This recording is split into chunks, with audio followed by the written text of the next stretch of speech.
Hi friends, ಶಾಂತ star ಚಾನಲ್ಗೆ ಸ್ವಾಗತ. ಇವತ್ತು ನಾನು ಒಂದು ರೆಸಿಪಿನ ಮಾಡಿ ತೋರಿಸ್ತಾ ಇದ್ದೀನಿ. ಒಳ್ಳೆ ಜ್ಯೂಸಿಯಾಗಿ ಮತ್ತು ಕ್ರಿಸ್ಪಿಯಾಗಿ ಇರುವಂತಹ ಬ್ರೆಡ್ಡಲ್ಲಿ ಮಾಡಿರುವಂತಹ ರೆಸಿಪಿನ ನಾನು ಸ್ವೀಟ್ ರೆಸಿಪಿನ ಮಾಡಿ ತೋರಿಸ್ತಾ ಇದ್ದೀನಿ. ಬಹಳ ಬಹಳ ಟೇಸ್ಟಾಗಿರುತ್ತೆ. ಇದು ಎಲ್ಲರೂ ಕೂಡ ಇಷ್ಟಪಡ್ತೀರಾ. ಹಾಗಾದರೆ ಈ ಬ್ರೆಡ್ಡಲ್ಲಿ ಮಾಡಿರುವಂತಹ ಜ್ಯೂಸಿ ಮತ್ತು ಕ್ರಿಸ್ಪಿಯಾಗಿರುವಂತಹ ರೆಸಿಪಿ ಹೇಗೆ ಮಾಡೋದು ಅಂತ ನೋಡೋಣ ಬನ್ನಿ. ಈಗ ನಾವು ರೆಸಿಪಿ ಮಾಡೋದು ಹೇಗೆ ಅಂತ ನೋಡೋಣ ಬನ್ನಿ. ನೋಡಿ, ಸಕ್ಕರೆ ಈ ಬೌಲಲ್ಲಿ 1/4 ಕಪ್ಪಷ್ಟು ತೆಗೆದುಕೊಂಡಿದ್ದೀನಿ. ಅದೇ ಕಪ್ಪಲ್ಲಿ ಅಷ್ಟೇ ನೀರನ್ನು ಸೇರಿಸ್ತಾ ಇದ್ದೀನಿ. ಈಗ ನಾವು ಸಕ್ಕರೆನ ಪಾಕದ ಥರ ಕರಗಿಸ್ಕೊಳ್ಳೋಣ. ಅದರ ಜೊತೆಗೆ 2 ಏಲಕ್ಕಿಕಾಯಿನ ಸೇರಿಸ್ತಾ ಇದ್ದೀನಿ ಮತ್ತು ಸ್ವಲ್ಪ ಕುಂಕುಮ ಸೇರಿಸ್ತಾ ಇದ್ದೀನಿ. ಅದರ ಜೊತೆಗೆ ಸ್ವಲ್ಪ ನಾನು ಫುಡ್ ಕಲರನ್ನು ಸೇರಿಸ್ತಾ ಇದ್ದೀನಿ. ಸಕ್ಕರೆ ಎಲ್ಲ ಚೆನ್ನಾಗಿ ಕರಗಿ ಬಿಡಬೇಕು. ಒಂದು 5 ನಿಮಿಷ ಇಲ್ಲ 4 ನಿಮಿಷ ಈ ರೀತಿ ಕುದಿಸ್ಕೋಬೇಕಾಗತ್ತೆ. ರೆಡಿ ಆಯಿತು ಪಾಕ. ಒಂದು ಬೌಲ್ನೊಳಕ್ಕೆ ತೆಗೆದುಕೊಂಡು ಸ್ವಲ್ಪ ನಿಂಬೆ ರಸನ ಹಿಂಡೋಣ. ಏಕಂತಂದರೆ ಗಡ್ಡೆ ಕಟ್ಟದಿರ ಇರುತ್ತೆ. ಸ್ವಲ್ಪ ತೆಳ್ಳಗನೆ ಮಾಡ್ಕೋಬೇಕಾಗತ್ತೆ.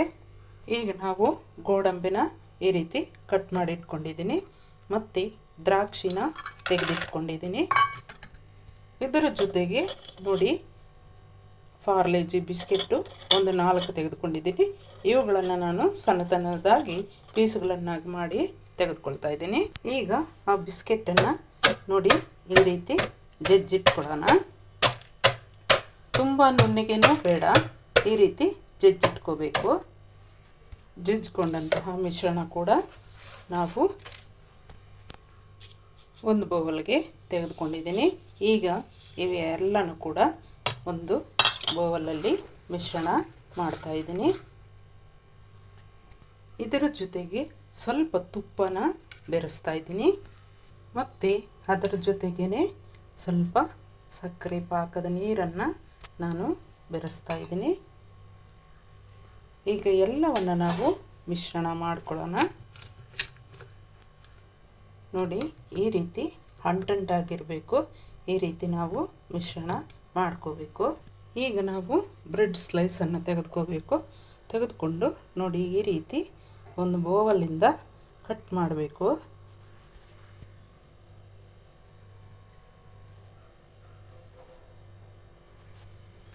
ಈ ರೀತಿ ಆಗಿರುವುದಕ್ಕೆ ಇದನ್ನು ನಾವು ಸ್ವಲ್ಪ ಈ ರೀತಿ ಮಾಡ್ಕೋಬೇಕಾಗತ್ತೆ. ಈ ರೀತಿ ಲಟ್ಟಿಸ್ಕೊಂಡ ನಂತರ ನಾವು ನೋಡಿ ಈ ಮಿಶ್ರಣವನ್ನು ನಾವು ಮಧ್ಯೆ ಸ್ವಲ್ಪ ಇಡೋಣ.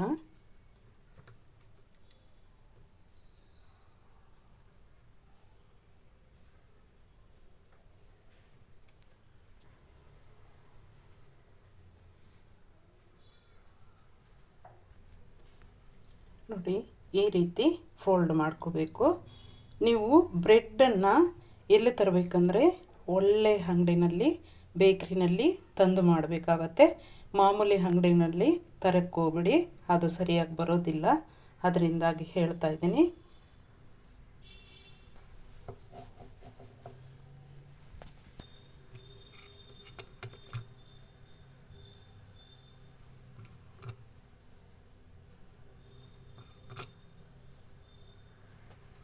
ಈಗ ಒಂದೊಂದಾಗಿ ನಾವು ಎಣ್ಣೆಯಲ್ಲಿ ಡೀಪ್ ಫ್ರೈ ಮಾಡ್ಕೊಳ್ಳೋಣ.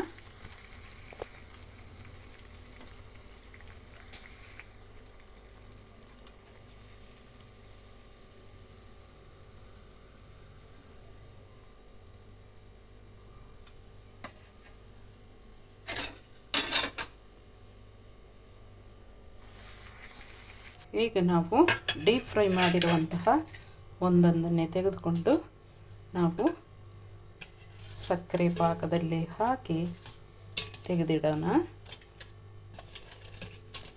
ಎಷ್ಟು ರುಚಿ ಕೊಡುತ್ತಂತಂದರೆ ಫ್ರೆಂಡ್ಸ್, ಅಷ್ಟು ರುಚಿ ಕೊಡುತ್ತೆ.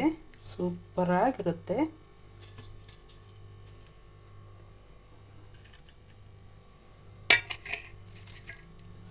ಗರಿ ಗರಿಯಾಗಿ ಹಾಗೆ ತಿಂದರೂ ಕೂಡ ಗರಿ ಗರಿಯಾಗಿರುತ್ತೆ. ಈ ರೀತಿ ಎಲ್ಲ ಕೂಡ ಸಕ್ಕರೆ ಪಾಕದಲ್ಲಿ ತೆಗೆದು ನೋಡಿ. ಈ ರೀತಿ ಜ್ಯೂಸಿ ಆಗಿರುವಂತಹ ಒಂದು ರೀತಿ ಕ್ರಿಸ್ಪಿ ಆಗಿರುವಂತಹ ಬ್ರೆಡ್ಡಲ್ಲಿ ಮಾಡಿರುವಂತಹ ರೆಸಿಪಿನ ಎಲ್ಲರೂ ತಿನ್ನೋಣ, ಶೇರ್ ಮಾಡೋಣ ಬನ್ನಿ. ತುಂಬ ಚೆನ್ನಾಗಿರುತ್ತೆ. ಯಾರು ನಮ್ಮ ಚಾನಲನ್ನು ಸಬ್ಸ್ಕ್ರೈಬ್ ಮಾಡ್ಕೊಂಡಿಲ್ವೋ ಅವರು ಸಬ್ಸ್ಕ್ರೈಬ್ ಮಾಡ್ಕೊಳ್ಳಿ, ಶೇರ್ ಮಾಡಿ, ಕಮೆಂಟ್ ಮಾಡಿ, ಲೈಕ್ ಮಾಡಿ.